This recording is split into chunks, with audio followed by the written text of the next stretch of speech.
So finally, made na dito sa Pampanga and sana tuloy-tuloy na yung init dahil ang daming parts dito na baha pa rin talaga. At dito sa amin, baha pa rin. Yan. So, kahit nasa outdoor or indoor kayo, don't forget na mag-sunscreen. So, kung gusto nyo sunscreen na may tone up, ito, i-try nyo to si Her Skin na Sun Blush. Maganda to kasi meron siyang SPF 50 PA++ and very hydrating.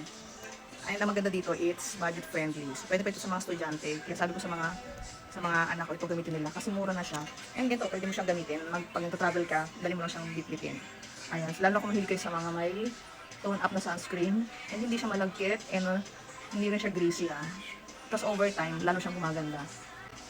And hindi naman ganun ka puti yung tone up niya. And then mamaya magiging okay pa yan.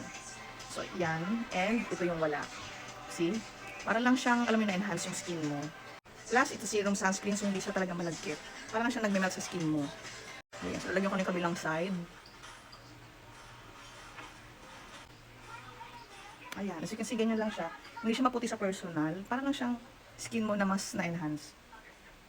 Ayan, so kung nagkakaroon ng magandang sunscreen na may tone up and very hydrating, ayan, i-try nyo to.